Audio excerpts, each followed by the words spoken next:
रात का वक्त था। शहर की लाइट्स नीचे चमक रही थी, पर मेरे कमरे के अंदर एक अजीब सी खामोशी थी। ऐसी खामोशी जिसमें आवाज़ नहीं होती, पर सवाल बहुत होते हैं।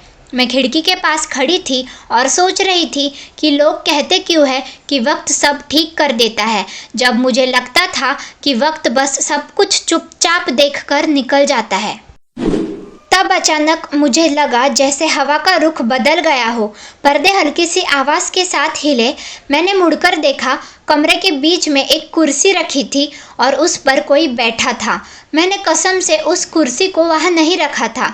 वहाँ एक लड़की बैठी थी। उसका चेहरा शांत था, पर आंखों में गहरा सा दर्द। वो मुझे इस तरह देख रही थी जैसे मुझे बरसों से जानती हो। मैंने हिम्मत करके पूछा, तुम कौन हो? उसने धीरे से जवाब दिया, मैं तुम्हारा वो हिस्सा हूँ जिसे तुम रोज़ इग्नोर करती हो। मेरा दिल ज़ोर से धड़का।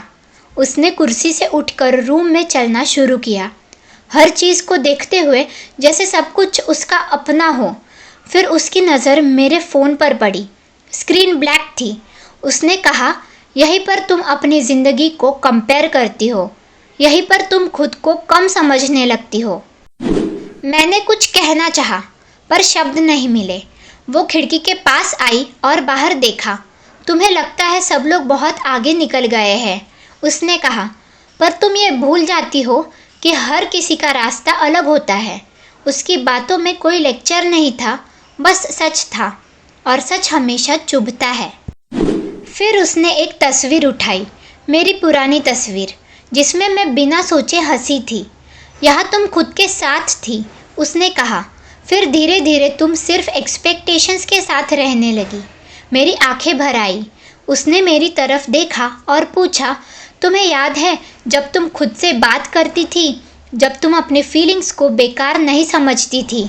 मैं सिर्फ सिर हिला पाई। उसने आखिरी बात कही, बहुत धीरे, तुम थकी हुई हो क्योंकि तुम खुद के खिलाफ लड़ रही हो। फिर वो लड़की धीरे धीरे पीछे हटने लगी। कमरे की रोशनी बदलने लगी। मुझे लगा जैसे कोई सपना टूट रहा हो। जाते जाते उसने कहा, खुद को प्रूव करना बंद करो, खुद को समझना शुरू करो। और फिर कमरा फिर से खाली हो गया। मैं काफ़ी देर तक वहीं खड़ी रही।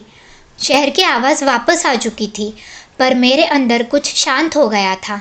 उस रात के बाद कुछ ड्रामेटिक नहीं हुआ। ज़िंदगी अचानक परफेक्ट नहीं बनी, पर एक चीज़ बदल गई। मैं अब खुद से भाग नहीं रही थी, और कभी कभी इतना ही काफ़ी होता है जिंदा रहने के लिए।